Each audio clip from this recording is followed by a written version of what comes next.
បាទនៅក្នុងវីដេអូនេះគឺខ្ញុំបានបង្ហាញពីផ្លូវ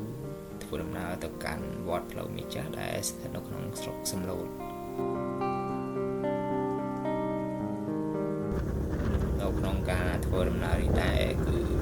ខ្ញុំមានគ្នាតែ2នាក់ទេគឺថ្ងៃហ្នឹងមានតែ2នាក់ប្រវត្តិ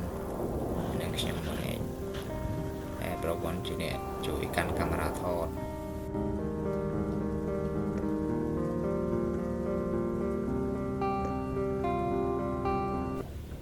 ការធ្វើដំណើរនេះដែរគឺយើងត្រូវជិះកាត់តាម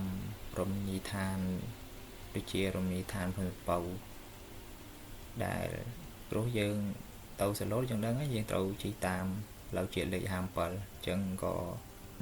មានឃើញភ្នំពៅភ្នំកពើម្ដុំប្រជុំភ្នំនឹងហើយទេសភាពខែនេះគឺថាស្រូវខៀវសងាត់ពេញស្រែគឺធម្មជាតិខៀវខ្ចីស្រស់ប្រងបងប្អូនដើរលេងខែនេះគឺនិយាយពីថាស្រស់ស្រាយ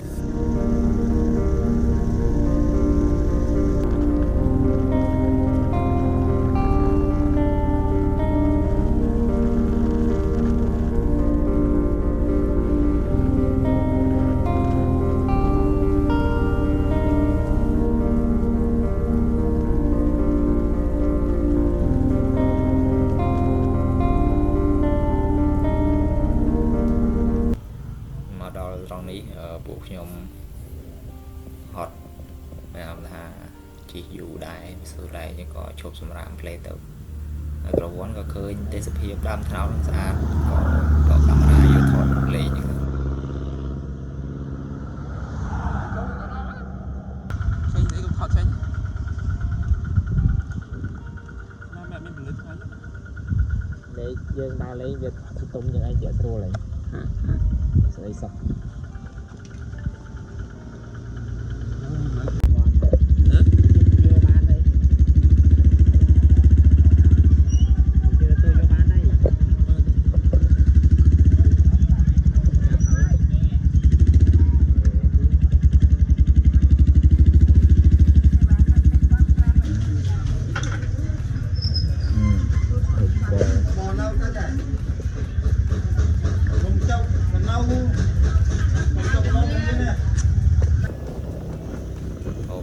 ហើយធ្វើដំណើរទៅមុខទៀតលើកនេះធ្វើដំណើរមានឈប់មានអីទៀតទេធ្វើដំណើរ direct ទៅដល់វត្តផ្លូវមេចាស់ដល់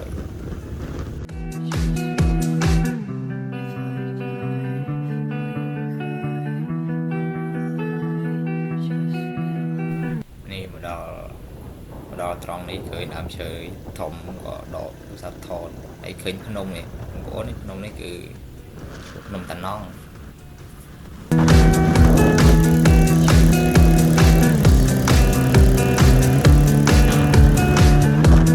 ដល់ផ្លូវចូលទៅដល់ស្រុកសំឡូតតែកន្លែងវងមូលដែលបត់មកចូលផ្លូវនេះគឺខ្ញុំបានថត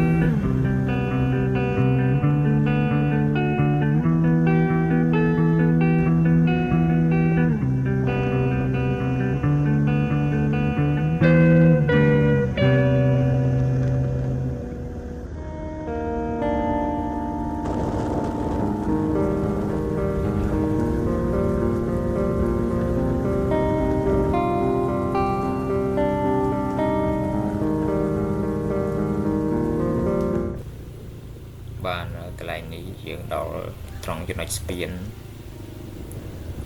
ត្រង់នេះហើយទៅមុខបន្តបន្តិចទៀតហួសស្ពាននេះបន្តិចទៀតវត្តផ្លូវមាសចាស់គឺស្ថិតនៅខាងឆ្វេងដៃនេះគឺខ្លោងទ្វារច្រកចូលទៅកាន់វត្តផ្លូវមាសចាស់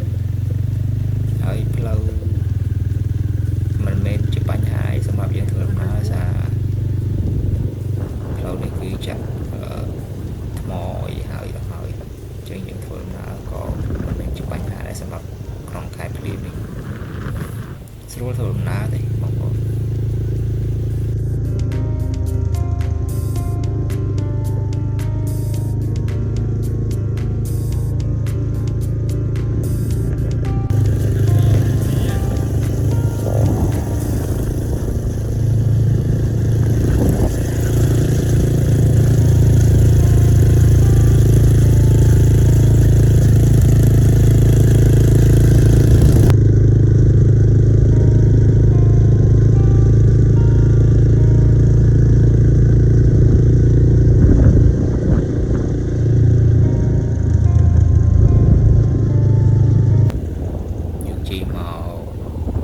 ដល់ខាងមុខតិចទៀតទៅយើងមើលខាងឆ្វេងដៃយើងជិះថាភ្នំទេសភាពភ្នំស្អាតហើយយើងធ្វើដំណើរហួរកន្លែងកាច់នេះតិចទៀតយើងក៏ដល់ផ្លូវចូលដោយនេះយើងដល់ផ្លូវចូលហើយចូលទៅក្នុងទីធ្លានៃវត្តអារាមគឺថាក្នុងទីធ្លានេះគឺស្អាតគ្មានសម្រាមអីរញ៉េរញ៉ៃបាត់បាយហើយសម្រាប់ធ្នមនៅក្នុងវត្តអារាមក៏ល្អសូមចៅអធិការវត្តបានគ្រប់គ្រងនៅក្នុងវត្តអារាមនេះគឺបានយ៉ាងល្អ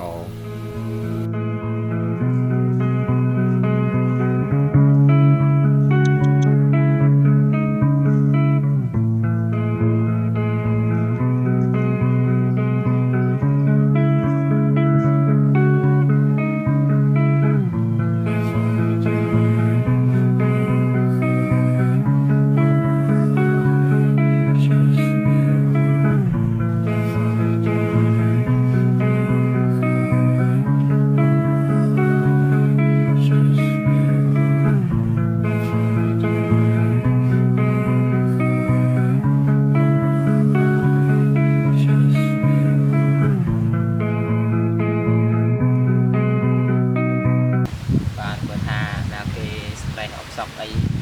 អាចទៅនេះជិះម៉ូតូ2ម៉ោងអីពីបាត់ដំបងមកលេងវត្តផ្លូវមាសចាស់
បាទនេះជាពហិ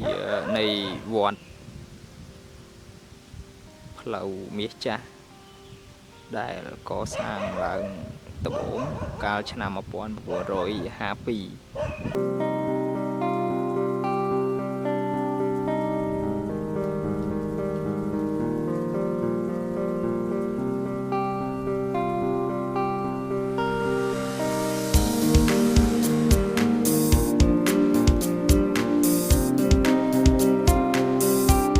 កូនក្មេងបាទមកជាប់តាមកប៉ៅខោមក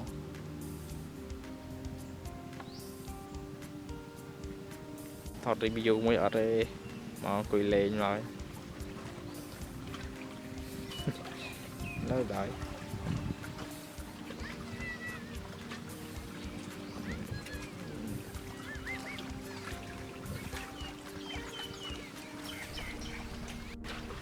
បាទនេះគឺអាប់ព្រុសពណ៌សបាទព្រុសពណ៌សលាយប្រផេះ